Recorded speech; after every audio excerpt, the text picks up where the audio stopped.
There were 6 alleged moon landings between 1969 and 1972, and there's been 0 moon landings since.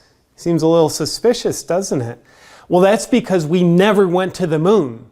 Let me prove it to you with 13 reasons why the moon landing was fake.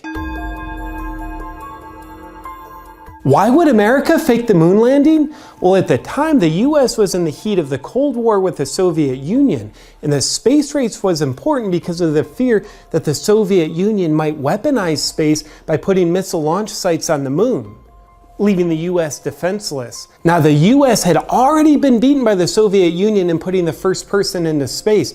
They asserted their dominance over us like the dog whisperer putting a hostile rescue dog from Tijuana in its place.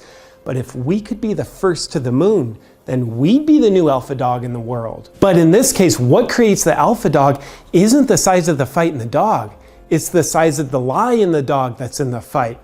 Thus, the US became the new alpha dog when we were the first nation to fake the moon landing. The US government also faked the moon landing to distract the public from the Vietnam War, which wasn't very popular. It's like if I'm doing something you disapprove of and I can distract you from it, then you don't notice your disapproval of the thing I'm still doing. Look over there, a moon landing. Now let's look at some hard evidence. The flag waving in the wind. Now take a look at the astronauts proudly planting the American flag on the moon as it gracefully waves in the wind. There's just one problem with this. There's no wind on the moon, Einstein. Evidence of a hoax. No dust kicked up on the lunar landing. Take a close look at the lunar module. You'll see there's no dust on the footpads, and it didn't leave a blast crater either. This would be approximately like diving into a swimming pool in your car and not making a splash. Guess what? The moon's surface is covered in dust. It's not like landing in a Walmart parking lot covered in pavement, so it would be impossible to land on the moon's surface without kicking up a dust storm. No stars in any photos. There are no stars in any photos taken from the moon. Now, were the stars just blotched out by the intense inner city streetlights that are on the moon? Or are there just no stars visible from the pretend moon inside of a Hollywood soundstage? I don't know. I'm just asking questions here. Pictures have the same background. Look at these 2 photos. 2 different locations on the moon, but each have the exact same background. Looks like the set designers got a little lazy and decided they'd go with the same background for 2 different fake locations. The crosshairs. Crosshairs were etched into the lens of the camera the astronauts were using, yet in a number of photos, an object allegedly on the moon appears in front of the crosshairs. This is foul play. The only way an object could appear in front of the crosshairs is if the object were superimposed on the photo. Fake photos trying to fake a real moon landing. Competing shadows. There's one source of light on the moon. It's called the sun. Yet some photos have shadows going at 2 different angles, suggesting multiple light sources, which suggests studio lighting, which suggests not moonlighting. Not to mention photos where the astronauts are backlit by the sun, yet you can still see the detail on front of the astronauts. Hashtag studio lighting. Now, even getting to the moon alive would be impossible because of the Van Halen radiation belt.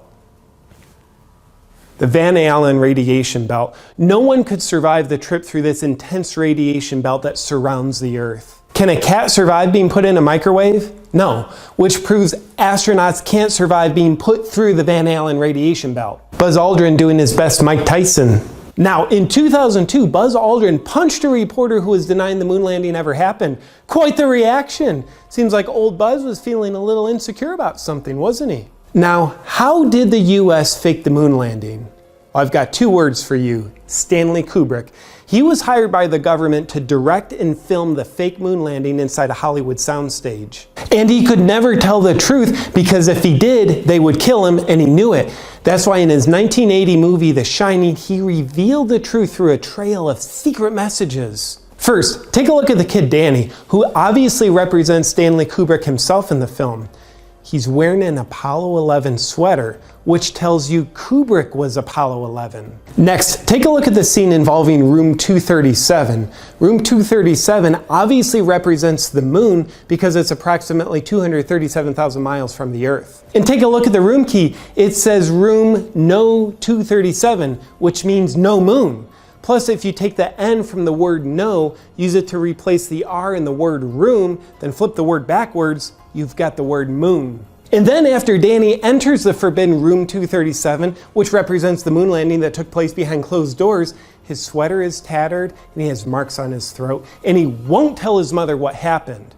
This represents NASA's stranglehold on Kubrick to keep silent about the moon landing hoax. The cases of Tang by Jack's head in the storage closet correlate to Tang being on the Apollo missions and how the truth is supposed to be kept in the closet. We could also then reason to believe that the psychotic break of Jack Nicholson's character is Kubrick's portrayal of what the pressure was like of keeping such a huge secret for so long. And some would even say that the whole movie was Kubrick's way of apologizing for being a part of the biggest lie in human history. Stanley Kubrick's whole intent of The Shining was quite poetic in nature.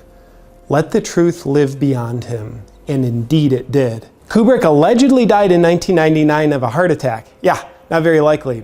It's more probable the government finally got their eyes wide open to how Kubrick spilled the truth about the moon landing 19 years earlier in The Shining, and then decided to execute the do not talk clause in their contract, if you know what I mean.